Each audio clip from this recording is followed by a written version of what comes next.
October 8th, 9:48 a.m., District Court, Defendant Lobby number 6. Good morning. So, you're Vera, right? I'm Trucy. Trucy Wright. That's right with a W, but not right, right? We're on your side. You can tell us anything, please. Good morning. She speaks. Not bad, not bad. I think you do better with a little smile, you know? You're so pretty.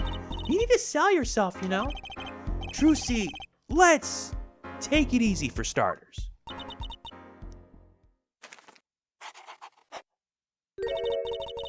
Thank you for taking my case. Okay, well, that's a start, I guess. There she goes with the nail polish again. That's great, really. It's so cultured.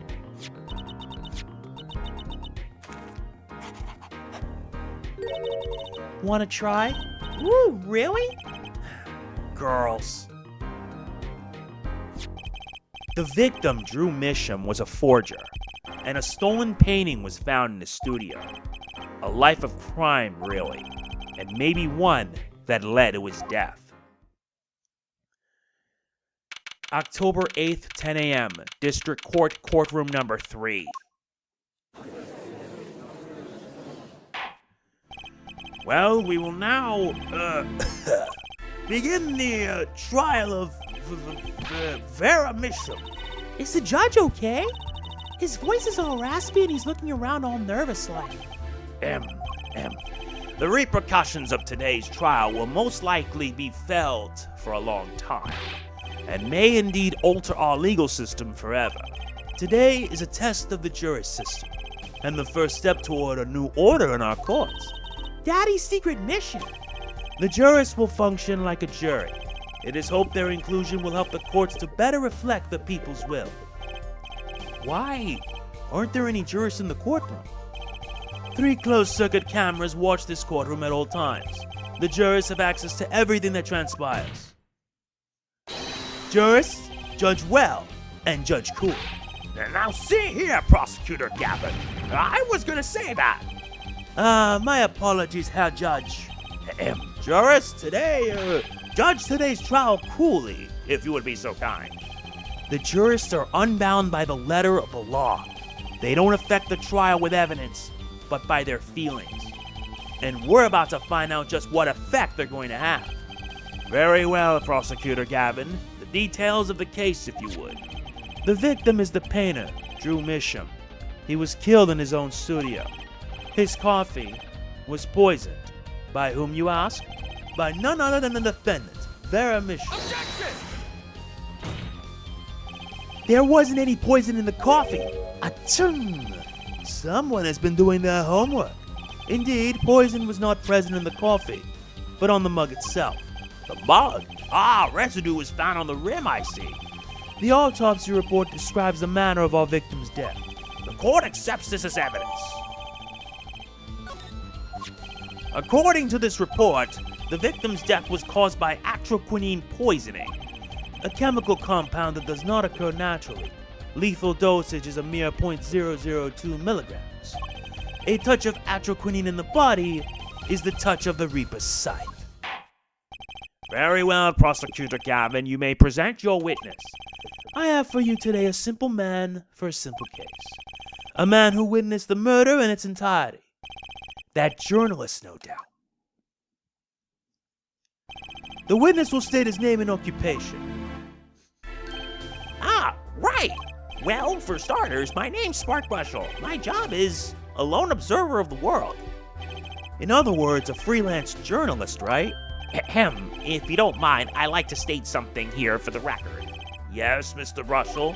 I dislike conclusions, specifically the aspect of jumping to conclusions. Preconceptions make Park Sandbox of endless desert waste. End quote. But you are a journalist. You said so yourself yesterday. Well, that's true, yes. But you must understand, I stand before you today a man with a dream. I'm offering you my testimony in exchange for exclusive rights to the story. Scoop turns Mr. Brushel into that Mr. Brushel, end quote. Let's hear your testimony then, shall we? A simple case, eh, Gavin? For me, the jury is still out. Witness testimony. The journalist's story. I visited the studio around 9 that night to do the interview. The first outsider to enter the atelier. Journalistic history made, end quote. His daughter brought us coffee right after we started. And you know what happened next. Star falls, end quote. No one else entered the room besides her the whole time. That does sound like a simple case. Unless you were the one who poisoned him. What are you saying, Judge? Ahem. Need I remind you, the cameras are rolling today. I felt the need to be a bit dramatic. You didn't do it, did you? Me do a thing like that? Come on! That's like newsmaker making the news, end quote. Or even contemporary witch hunt, end quote. I know, wild accusations rock courtroom, end quote. Rock indeed. Prosecutor Gavin sure looks like he's having fun. I'm so happy for him. Very well, Mr. Justice. Your cross-examination, please. Time to begin. I visited the studio around 9 p.m. that night to do the interview. The first outsider to enter the atelier. Journalistic history made, end quote. His daughter brought us coffee right after we started. And you know what happened next? Star falls, end quote. What's this about a star falling? Star falls, huh? It's like an old telegram. Send money over. Zowie, you don't know? That's like a journalism code word. An important personage has passed away. A star falls. Get it? But there's no gravity in space, is there? I wouldn't think stars could fall, really. Does this matter? Ooh, boy, this is good stuff. Good stuff. How about star breaks? Nah, lacks punch. I know, star dies. Nah, lacks imagination. Of course, you could go with Drew dies. Straight to the point. I like it. I think we need to hear about something a little more substantial. You say Mr. Misham had the coffee too, but did you actually see him drink the coffee? Of course. He who sees it wins, but he who says it wins bigger. End quote. I live in a man sees dog eat dog and writes about it world. Yet. I guess I can't say I saw him drink it, really. He had one so-called sip, if that. Man puts lips to mug, drinks, end quote. That poison is quite virulent, I hear.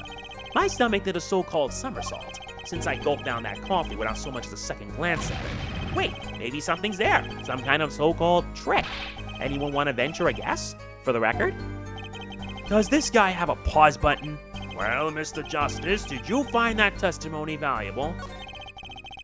The victim drank his coffee, then immediately fell over? Oh, yes. You can go to press with that one. Your Honor, this is a vital piece of information. Please add it to the testimony. Very well, the witness will add this to his testimony. Vital, right. He had one sip, if that. The next moment, he was on the floor. Objection!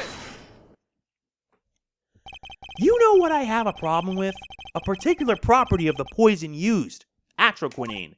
Oh, Prosecutor Gavin was quite clear about the poison.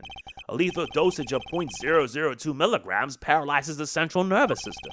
If you drank that, even you, Mr. Justice, would be reduced to a quivering pile. Why are you using me as an example? Unfortunately, we weren't told everything. There was a vital omission in Prosecutor Gavin's information. An omission? Atroquinine is as virulent as he says, but death doesn't come upon ingestion. Not immediately. That's because atroquinine is slow-acting. Slow-acting? What? According to one forensic scientist, it's one of the most virulent poisons, but is absorbed in the body astonishingly slowly. It takes at least 15 minutes from the time of ingestion for adverse effects to show. If we suppose that the moment Mr. Misham sipped the coffee was when he sealed his fate, then he would still have had time left to enjoy his last cup of joe.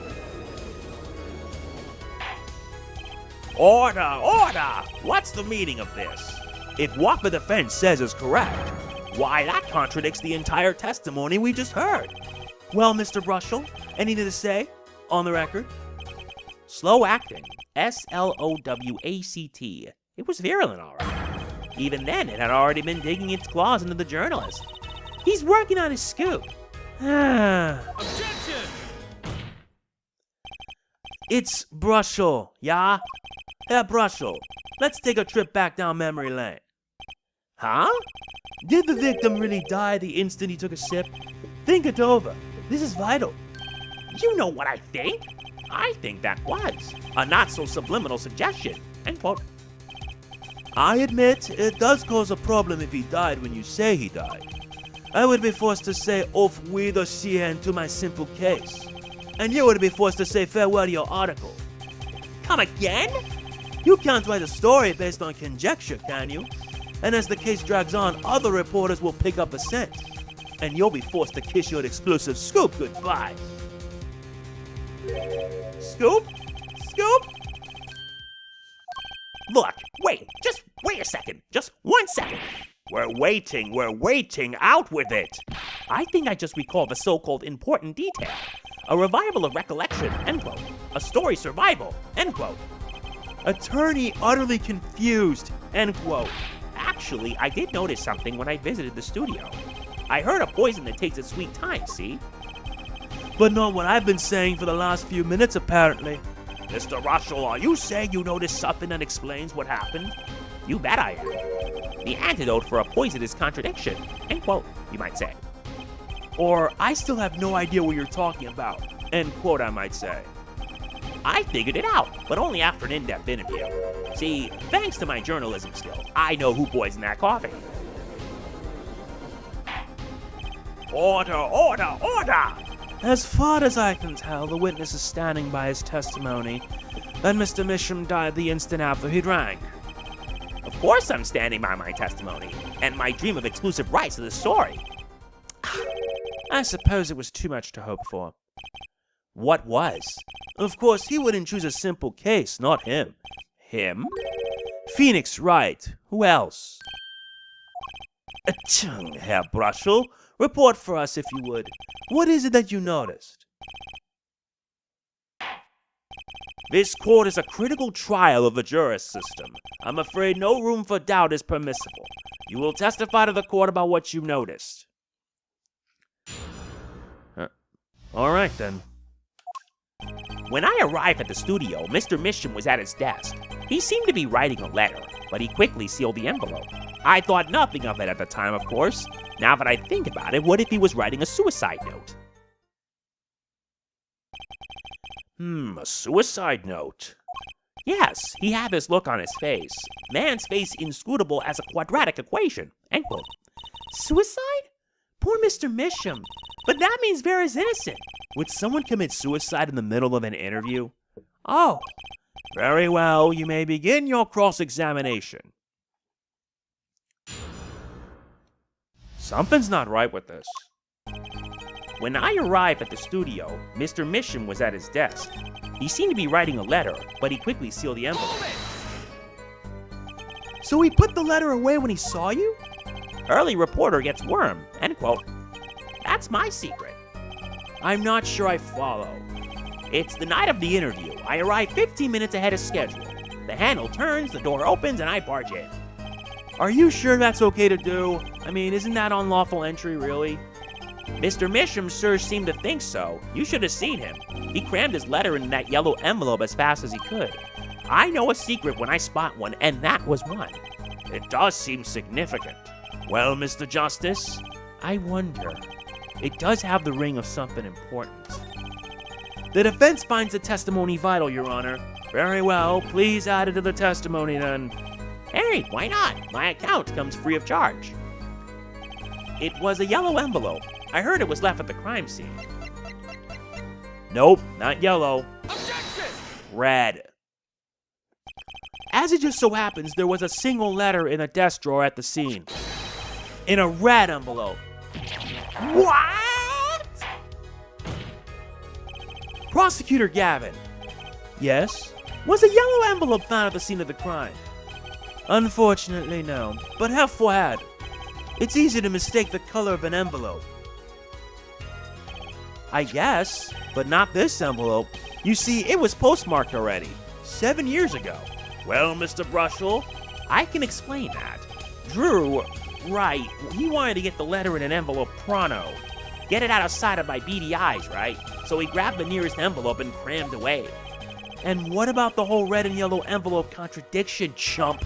Well, Mr. Justice, have you anything to say to the witness's claim? That night, the victim put a letter he had been writing in a red envelope. It's impossible. That's impossible. Ah, I like your expression. So full of confidence. It's simple, really. As it just so happens, the defense team investigated the contents of this envelope with the assistance of a forensic scientist. What? Note that this letter is addressed to Drew Misham. Oh. Why would he address a letter to himself? Let alone send a suicide note to himself. I've been scooped!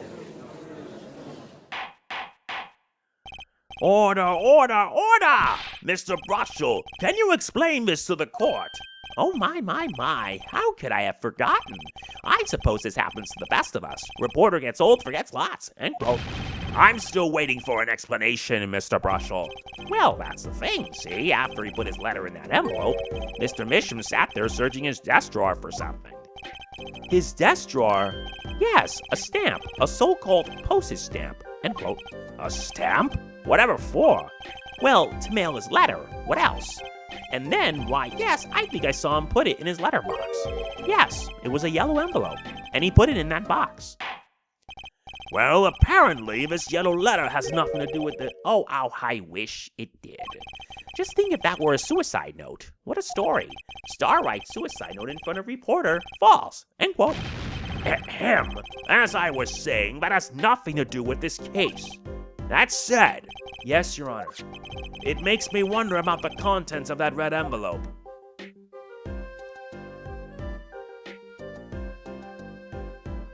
So this explains it. $100,000 is quite a good deal of money. So this was from 7 years ago, yeah? So, am I finished? Here, I mean? Am I finished here? I was thinking of, going home to start writing.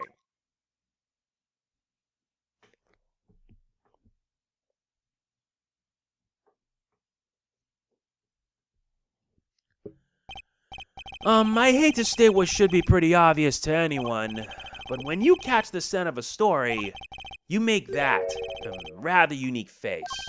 Ah, come on! Attorney has active imagination, little else, end quote. Even I noticed something, and my eyes aren't what they used to be.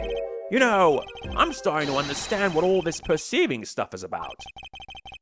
Judge has active imagination, end quote. Please continue with your testimony. Tell us about the scent of a story. Hey, I'm the one asking the questions here, usually. Jeez, Mr. Brushel, you're a pain. Actually, it took a bit of work to get a thumbs up on the interview. Reporter leverages story, gets his interview, end quote. The story concerned a certain case from 7 years ago. That red envelope probably had something to do with it. Say what you will, but Drew's talent was without compare. So you threatened to go to press with this story? That's how you got your interview? Blackmail? Well, yes. I mean, no. It wasn't exactly black. I mean, I'm not, Something wrong, Mr. Brushel? Look, this is my story, my tidbit. Journalist info is livelihood, end quote. I see. While you have me chatting away in here, what's going on out there? What if some Wally Wordsworth or Sally Scooper gets wind of my story? They could be going to press while I'm going to waste. The court feels you're paid, Mr. Brushel. Mr. Justice, let's pick up the pace. A certain case 7 years ago. Wait, 7 years ago? I think I know what it is, though. Actually, it took a bit of work to get a thumbs up on the interview. Reporter leverages story, gets his interview, end quote. The story concerned a certain case from 7 years ago. That red envelope probably had something to do with it. Say what you will, but Drew's talent was without compare. Say what you will. But Drew's talent, bingo. Gotcha!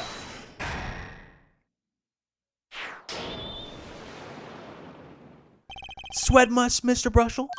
Yeah, well, a man can't help his glands, you know. It's more than that. When Mr. Misham's talent was mentioned, you suddenly began to sweat buckets. Ah! You're hiding something about his talent. What? That's ridiculous! Evidence time. Let's show where Mr. Misham's true talent lay. It just so happens I have evidence showing the talent mentioned in that letter. Take that! This painting was found in Mr. Misham's studio. There are two problems with this painting. The first is it wasn't painted by Mr. Misham. The second is that there were another painting in the studio which looked exactly like this one, except it was only half finished. Then we have a letter discussing a payment of $100,000, which suggests a certain business operation.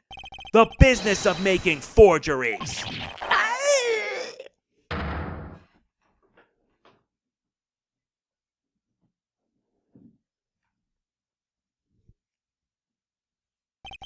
That is all, Your Honor. Everyone, please, everyone, can we keep this private? Please, this is my story, my scoop. Forgery? That's a serious crime. Drew Misham is known as an artist these days, but there were rumors he dabbled in another kind of art until a few years back. Another art meaning forgery? Drew Misham was talented, all right. Talented in making precise, detailed fakes. A fact that certain criminal elements were quick to discover. Criminal elements? What? You can't seriously be talking about... Exactly. I'm talking about forging evidence. The rumor started circulating 7 years ago. 7 years ago? So are we to understand that this letter, this payment of $100,000 was for... Exactly. Forged evidence nets tidy profit. End quote. Order, order, order! Why, it's like our victim was living a double life. Aha! This is my chance. So the victim had ties to the criminal world, right? He could have had plenty of enemies we know nothing about. Objection! This is my first time hearing of this criminal world. We certainly found no criminal connections when we conducted our investigation. Objection! But how do you explain all this money? You have to admit there's a possibility of some illegal activity here. Objection! But there is no proof tying this letter to our case. Our case was and remains simple from the beginning. Only the defendant could have poisoned the mug that night. And you, of course. Hey, hey, hey! The only thing I poison is my pen when I'm writing reviews. Mr. Brushel, your testimony to this point has been quite unreliable.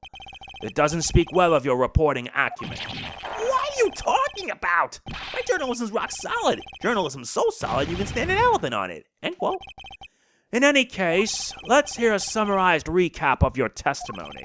If we can ascertain the situation in that studio from the recap, the trial is over. Apollo, what's he talking about? The cross-examination showed Mr. Brushel didn't have reason or means to poison him. As long as there are no other suspects, then the killer had to be Vera. That's what. This next testimony is our last chance. Mr. Brushel, your testimony, please. Time for a recap. This guy is a determined sort.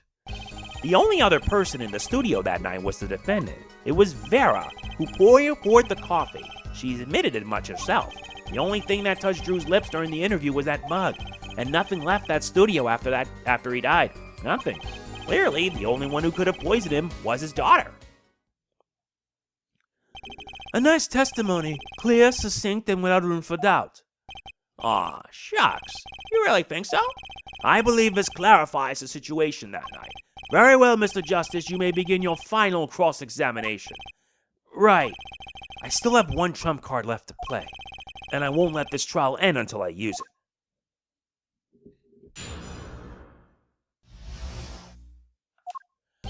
The only other person in the studio that night was the defendant. It was Vera who poured the coffee. She's admitted as much herself. The only thing that touched Drew's lips during the interview was that mug, and nothing left that studio after he died. Nothing. Not one thing? You're sure? Yup, sure as sure can be. Well, with one exception. One exception? What? Journalist Spark Brushel does interview, leave studio, end quote. Come on! It's a joke, get it? Not funny, I know, but still. Did something leave the studio that night? Why does that sound familiar? Where have I heard something like that before? Now that we've proven our witness is a comedian of sorts, I'd like to turn to our defense attorney before returning to the testimony. Do you have any idea what, if anything, might have left the studio that night? Yes. I think one thing might very well have left the studio that night, actually. A certain something that has vanished from the crime scene. By which you mean something other than our witness? Of course. Don't tell me. Drew Misham? Believe me, any comic relief I may provide is entirely unintentional.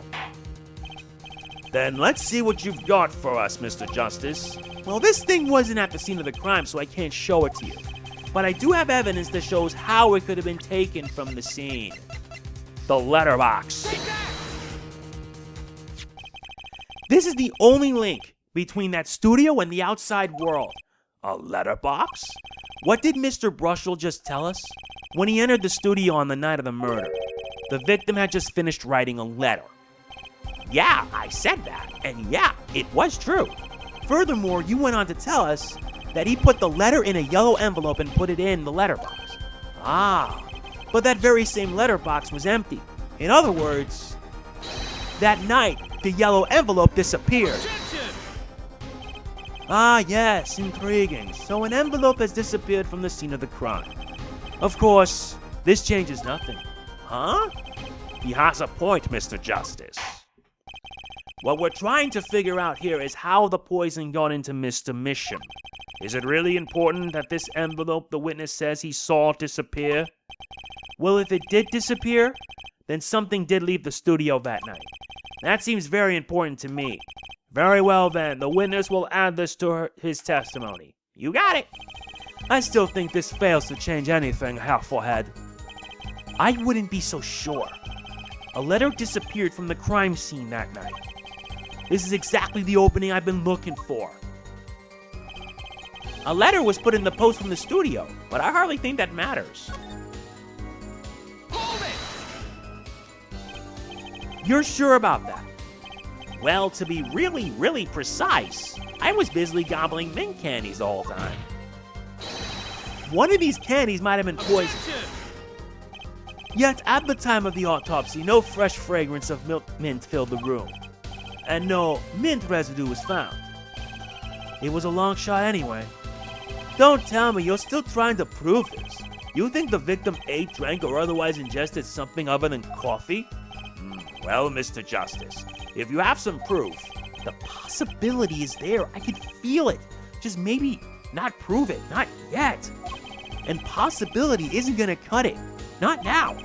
Mr. Misham ingested that poison via a route other than coffee. Proof is possible. there goes nothing.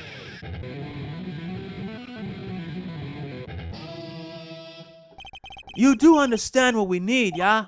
Proof, Half-Forehead, not possibilities. Of course. And Prosecutor Gavin, I hope you understand. I'm ready to give you that proof. What did you say? I have proof of the disappearing envelope. I saw him writing a letter, I did. Which was picked up by the mailman, I assume. Of course, which means that envelope had a stamp on it. A stamp? Ah. As we all know, stamps come with dried glue on the back. In order to use the glue, you have to wet it by licking the stamp. Objection! Fair. No one worth talking to actually licks stamps in this day and age. Objection! Even if you wanted to talk to him, you couldn't. He's dead after all. Objection! Okay, so he licked the stamp. But wait, how does that explain the atroquinine on the rim of the coffee mug? Objection! If he licked the back of a poisoned stamp, the poison would get on his tongue, yes? What would then happen if he put the coffee mug to his mouth, Those traces on the mug weren't the killer's doing. It was the other way around. What? The coffee mug didn't poison Mr. Misham. Mr. Misham poisoned the coffee mug himself. Order, order, order! But that does it? Recall, if you would, atroquinine is a slow-acting poison, yes? The poison entered his body when he put the stamp on that envelope, but his time wasn't up until the very moment he touched his lips to that cup of joe.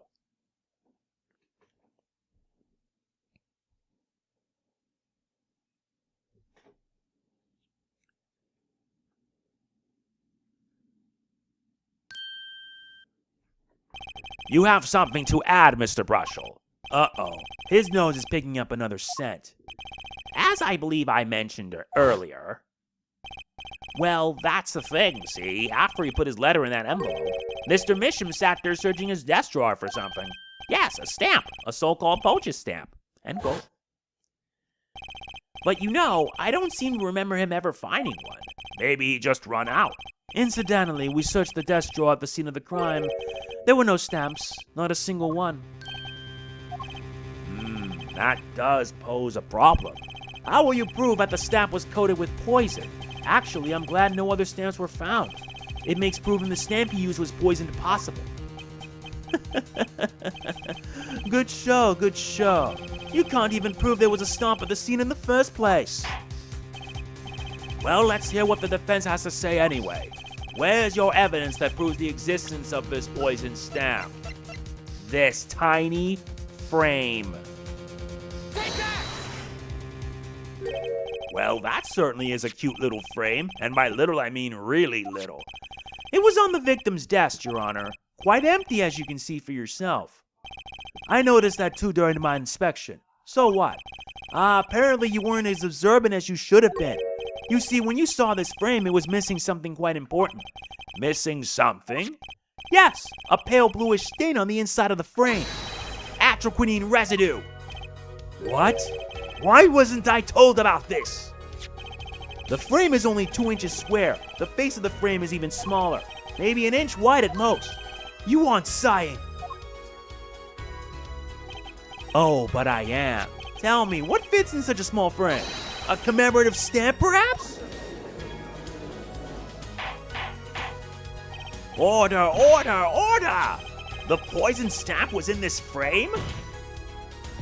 Impossible!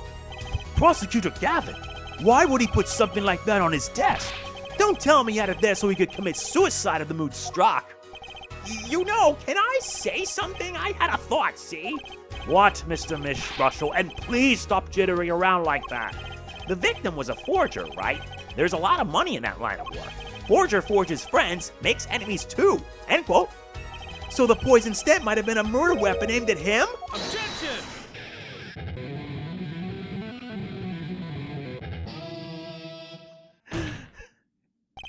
Oh, Rich. That's Rich. Leave the ridiculous flights of fancies of the Governor's song lyrics, please. Finally, something we agree on. The stomp was a murder weapon? Nonsense. Murder's a simple business. Who would go to such lengths? No one. Oh, I disagree. Come again? Recall, if you would, the victim's reclusive lifestyle. Drew Misham hid from the world. He avoided meetings. His only contact with the outside world was the mail. The mail? Now, if you wanted to kill someone you couldn't meet but you knew red letters, a stamp would be the perfect weapon. Ridiculous. Where's your proof? I want proof. Show us evidence that this poison stomp was sent to him as a murder weapon. I might not have evidence, per se, but things are finally starting to come together. What is it, Apollo?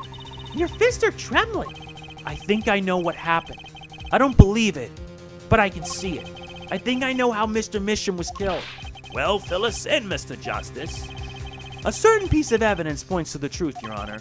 I can show you how someone with the intent to kill sent Mr. Misham the stamp of death, the red envelope.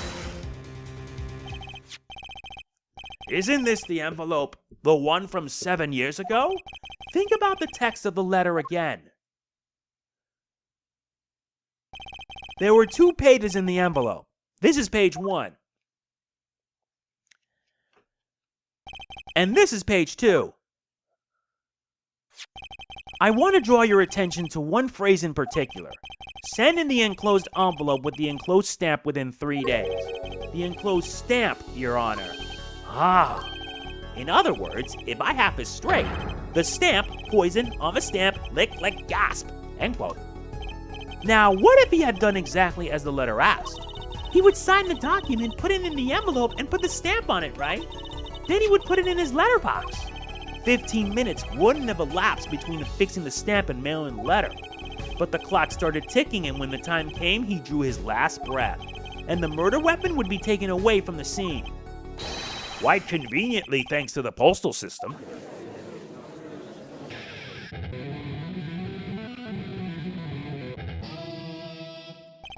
Such a splendid imagination you have, Herr Forehead.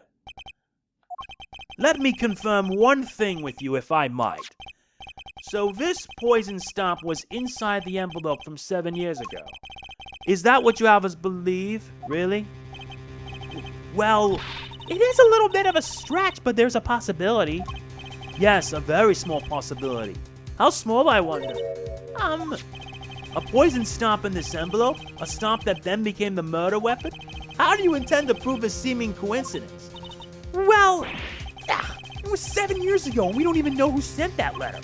And your answer is silence, I see. Very well, I move to... It's not nice to pick on the Fraulein Club yet. Christa, Ema! Ah, Ema! Well, like my Christoph Gavin impression? Did I sound like him? Don't quit your day job. Don't you have a crime scene to be looking after, Fraulein detective? Someone had to come dig you all out of the mess you're making of this case. Mess? You know, none of this would happen if you just trusted in science a little more. You can find out if that stamp was in that envelope easy.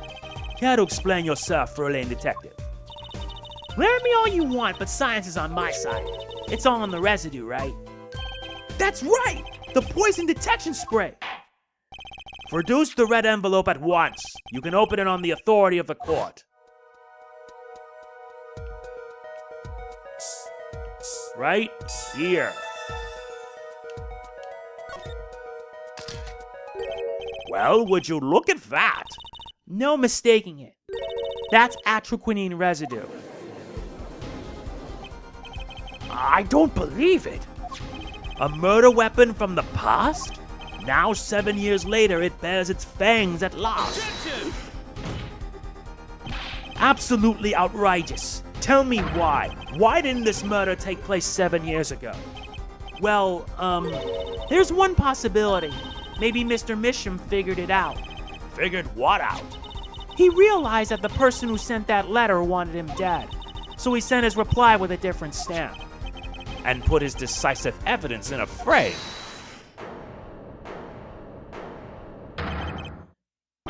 Ah, you're still here?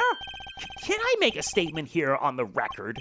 I, Spark Razor-Tooth Brushel, claim this scoop as mine. Drew Misham killed in cold blood. End quote. By sender of 7-year-old letter. End quote. No, maybe something more succinct. Star falls after 7 years delay. End quote. Order, order, order! I see no room for further argument here. Though I admit this is all coming as quite a shock. To think that the murder weapon reached his mouth after 7 years. Stamp his ticket straight to afterlife. End quote. Uh-oh, I think the witness is a bad influence on our judge. I see no need for further debate on this matter. The sender of that letter 7 years ago could hardly have been our defendant. Apollo! I think we just won. Very well. This court finds the defendant... Objection!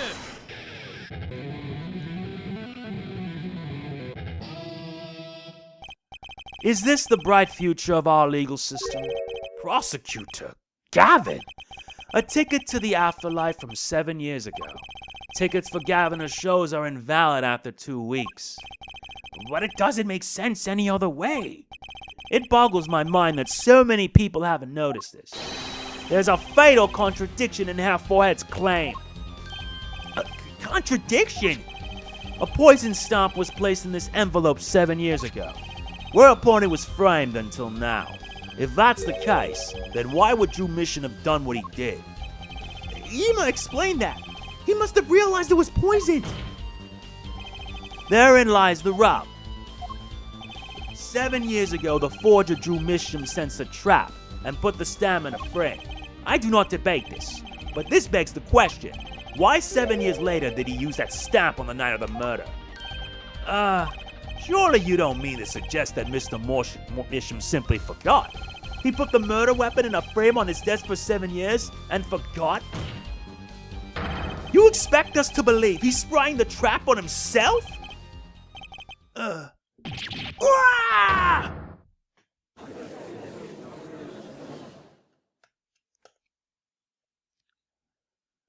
While I admit this is all quite shocking myself, it does seem highly unlikely that he would fall afoul of a trap that had been sitting on his desk for 7 years. Apollo! I don't think we're winning anymore. I'm glad to see we're all back in the real world now. Welcome back to reality. We've been waiting for you. Objection! Okay, then how do you explain the poison stamp that was in this envelope? The poison stamp? Where exactly is this poison stamp again? Have you brought it to court for us? I see no proof that such a thing ever existed. Objection! What about the atroquinine residue, huh? Oh, I agree, that does seem to be atroquinine residue. But hell, forehead, it's certainly no stamp. Yeah, but even if your precious poison stamp did exist, Drew Misham never would have used it. That is all. Ugh. I believe we've come to a conclusion again. Apollo, were we wrong the whole time? I can't believe it. The poison traces match up. It can't be coincidence. I'd like to bring some closure to this issue sometime this year. Mr. Justice. Yes, Your Honor? Let's review the facts and see where we stand. 7 years ago, Drew Misham received a red envelope. There were traces of the poison atroquinine on the document inside that envelope. A similar trace was also found at the crime scene, on this tiny picture frame.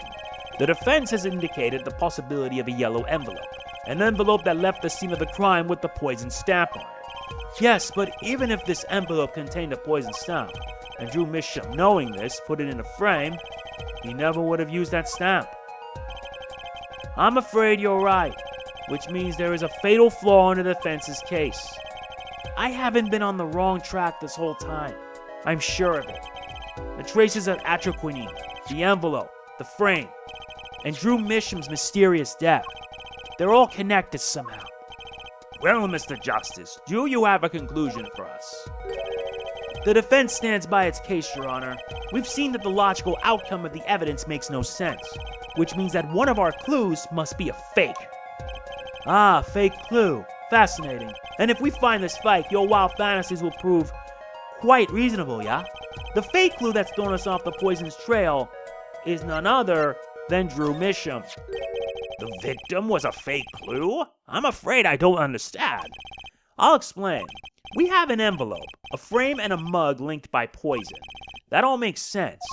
What doesn't make sense is the victim himself. Objection! Congratulations, you've completely lost me. So the fake evidence is none other than the master of fake himself, the forger? It makes a good story, I'll give you that. The fake clue. Fakes. Forgeries. Ah! I know that face. That's the I just had an idea face. I don't know if I'm right, but I'm going with it anyway. What if our forger is the fake? Come again? 7 years ago, our forger sniffed the trap and stepped aside. 7 years passed. Now the forger stumbles into the very same trap and dies. Why? That's what I want to know. Because the forger who was killed was a fake. Here we are again. The victim was a fake? One forger smelled the trap. One forger fell into the trap. That's two forgers, and one of them was a fake. Order, order, order! So you're telling us that Drew Misham, the victim, was a fake? Well, if he was the fake, who was the real forger? You'd better not be claiming that there was some kind of switcheroo. I'm afraid you're gonna have to back up your story. Mr. Justice, show us just who the real Drew Misham was. If Drew Misham wasn't the real forger, there's only one other person it could have been. Understood, Your Honor. Forger Drew Misham was himself a forgery. The real forger was Vera Misham. There can be only one explanation, really. The real identity of the forger known as Drew Misham is none other than his only daughter, Vera Misham. Order, order, order! Mr. Justice, this is going on a limb even for you. I kinda agree. I mean, Vera a forger? Let's consider it before we write it off entirely. If you look at the paintings in the studio, one fact becomes quite clear. Forgery had been taking place in that studio for quite some time. The forger wasn't caught in that trap 7 years ago. This can only mean that the one who was caught in the trap wasn't the forger. Well, actually, that does make a certain kind of sense. One more thing. Only 2 sets of fingerprints were found in the forger's studio. Drew Misham's and Vera Misham's. If we know that Drew Misham wasn't the forger, that leaves only one possibility, by process of elimination. The forger was Vera Misham. Well,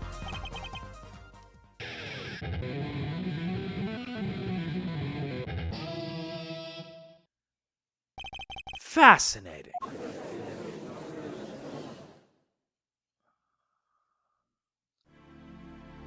Vera Misham, you've been paying attention to the trial so far? Let's just ask her and be done with it, shall we? Who are you? Who is the forger Drew Misham?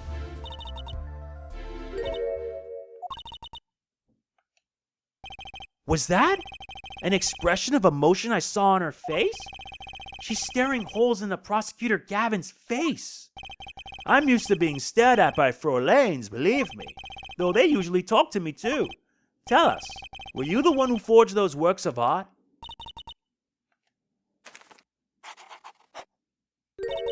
Yes. So the forger Drew Misham was you? Yes, it was me. What? What? The court was in an uproar, and it wasn't coming down. We had to break for a 10-minute recess. The worst is about to come, believe me. Hence why this next part is a short one.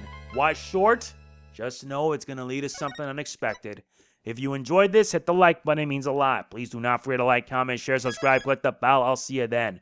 This is MegamanNG signing off. Peace out. Product provided by CAPCOM.